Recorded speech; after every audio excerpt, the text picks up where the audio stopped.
This point in the summer is when orchards across New England usually begin gearing up for harvest season. Of course, it's no secret to anyone that 2020 has been anything but normal. And at the outset of the statewide emergency, farms and orchards in the region were faced with the challenges of just surviving, never mind being concerned about that late summer harvest. Connecting Point's Brian Sullivan visited a legacy orchard in Shelburne that's been able to navigate their way through these troubled times and appears to be right on schedule for the pick-your-own fruit season. The orchards of New England might be considered the agricultural treasures of the region. And in doing a quick search, it's clear there are plenty to choose from, many having been passed down from generation to generation. One in particular has survived and thrived since 1828, in spite of this overgrowth covering their sign on the Mohawk Trail. But as nearly any business owner can attest, 2020 threw one of the greatest monkey wrenches into their ability to conduct business as usual.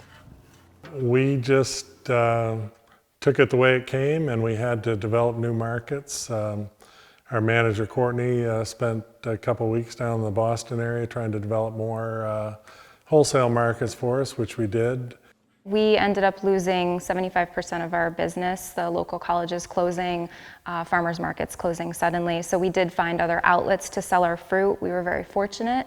And of course, we have to pay close attention on a day-to-day basis about the changes and regulations to make sure that everyone's staying safe and healthy. They were also able to sell apples and other fruits through the Sunderland Farmers Collaborative, and whatever surplus they had from the previous season was stored in the warehouse just across the street from the family farmhouse. This building serves as the off-season store as well, and this is where they sell specialty items like honey and cider vinegar. But as the summer months progress and the fruits continue to ripen, it means that the farm is moving closer to pick-your-own season, something they started doing here at Apex around the early part of the new millennium. It is a fun experience for people. It does get them out on the farm so they can understand what's happening on the farm and understand a little bit about where their food comes from, which I think is really important at this point in time particularly. And if the views taken in while picking apples and peaches from this location here weren't scenic enough, when the opportunity arose to put picking orchards in an even more visually enticing spot, they jumped at it.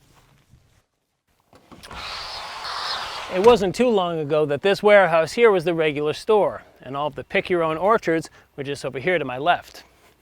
But in 2015, Apex Orchards relocated the farm store to this spot here, which is just about a half mile up the road. The pick-your-own orchards, they were moved as well, this time just off to the left down in the valley. But the big winner of the new locale has to be the view, which is nothing short of spectacular. And not just for the ability to see Vermont, possibly Connecticut, and definitely Mount Monadnock in New Hampshire, but also for those who don't venture out into the orchards, it's a good spot to sit back and keep an eye on friends and family who did.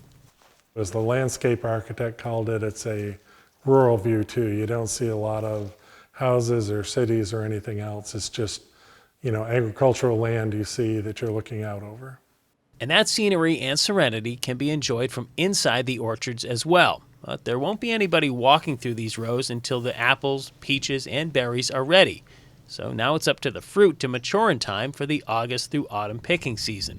And as countless businesses across the state, region, and country will never reopen their doors after the 2020 shutdown, the folks at Apex Orchards have no plans to join their ranks. They just want to be ready for when the first visitors arrive.